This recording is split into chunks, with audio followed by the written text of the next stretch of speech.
So we know you've just got your instrument home and you're anxious to get started. So we're going to give you a few tips today on how to handle your upright bass. The first thing you'll notice with an upright bass is these things are big and clunky. That's not a huge problem, but it presents a few challenges in being able to carry your bass around safely so that you won't damage it. The easiest way that I recommend is we have two handles on the bag. Use the handle here and the handle there, and just carry the neck of the bass up against your body. It helps to avoid getting the bass out in front of you, maybe banging it to a door frame, school bus, any of the other kind of things that we encounter. And also makes it easier for you to use your legs and not your back to lift the weight of the instrument. So now we've got it home, we've carried it around. The thing that we see a lot of people have a challenge with is how to safely store your bass and how to get your bass out of the bag. The easiest way that we recommend always to store your bass is to lay it on its side like this whenever you can. Try to avoid leaning it up in a corner, leaning it on a chair. Any of these sort of situations, the instrument can fall down, possibly damage the neck, damage the body. This is always the safest position to store your bass whenever you can. So we go to get the instrument out of the bag, either lay it on its side, or if you like, lay it on its back. You'll either have a zipper that's going to go up the side of the case, or in some cases a zipper that will go across the front. Take and unzip the case fully. Peel the bag off the front, off the back. And these bags do have a front and a back to them. The back will be flat with a pocket. At that point, just lift the bass out. You can rest the bass on its end pin. Go ahead, set the bag aside, and you're ready to play. A couple points to be aware of with your bass and a couple points of adjustment that you'll become familiar with playing your instrument. First is the tuning machines. These are a geared tuning machine. Basically, you'll use either your band director or an electronic tuner, or maybe if you're tuning to an orchestra to get a pitch. Well, the tuning machines will be used individually to help adjust the pitch of the strings. The big caution that I would put with this is usually most of our instruments are going to come to you already close to being tuned to pitch. So if you find yourself making more than maybe 2 turns with the tuners, back off and get some guidance, because you run into the potential if you over tighten the string, you can actually snap the string and kind of make a dangerous situation for yourself. As we go down the instrument, a few things to pay attention to. The bridge. The bridge is just held in place by the string tension, so it can be easy sometimes through handling to help to get that knocked out of position. So that's something we want to kind of be mindful of. If it gets too far out, it may be a situation where your band director or even you have to take it to a music store to get them to reposition for you. When we get to the end of the instrument, the part down here is the end pin. This is the part that you're going to adjust in and out to adjust the bass to your height to make it the most comfortable. So we have a tightening screw. Just loosen up the tightening screw and extend the end pin. This end pin has a series of notches on it. Some of them will, some of them won't. The easiest way to get that to lock into position is just tighten the screw a little bit, get the end pin to set in the notch, and then give it just a tight till it's snug.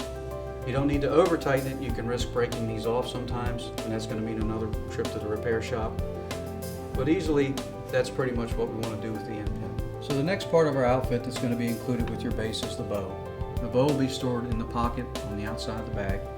A couple of easy things to remember with the care of the bow is when you're done with the bow, always loosen up the hair. When you receive the instrument, chances are the bow screw should be in kind of a resting position to help release the tension on the hair. By turning the screw to the right, it moves this piece called the frog backwards and puts the tension on the hair. So a couple things with handling the bow. Try never to touch the bow hair, because the bow hair can actually absorb some of the oils from your skin. It's going to make it harder for it to take on rosin, and also helps to start break down the hair a little bit, and you're not going to have as much life out of the bow hair. So when we're done, we loosen up the bow, put it back in the case. When we're ready to play, we tighten it up. So a question that we get a lot when folks bring their instrument home, they try to bow the instrument and the bow doesn't work.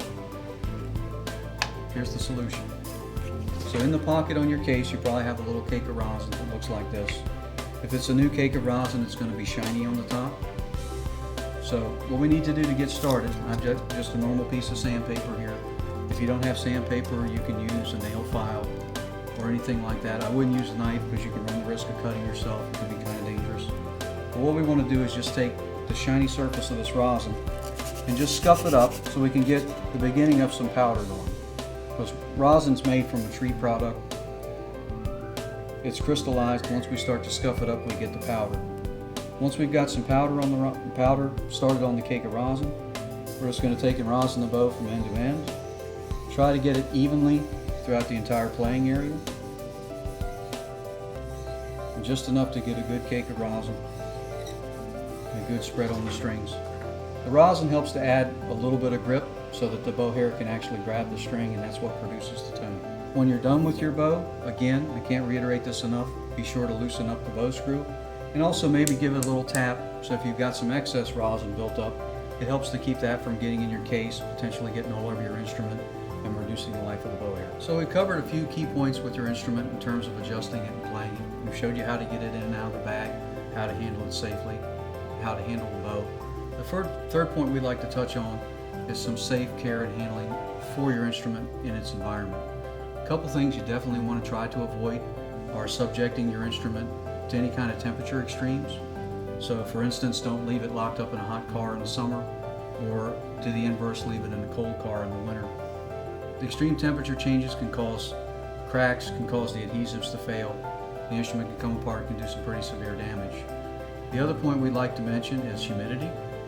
Because these are wood instruments, whether you have a violin, cello, viola, or a bass, these all are wood instruments that are going to be very susceptible to changes in humidity. The easiest rule of thumb that we suggest is to store your instrument in the same kind of climate that you would be comfortable in. So somewhere optimally 75 degrees, maybe 45 to 55% humidity. If that's not always possible, just try to avoid the extremes. So if you take your instrument out of a cold environment into a warm one, give it a little time to be able to acclimate.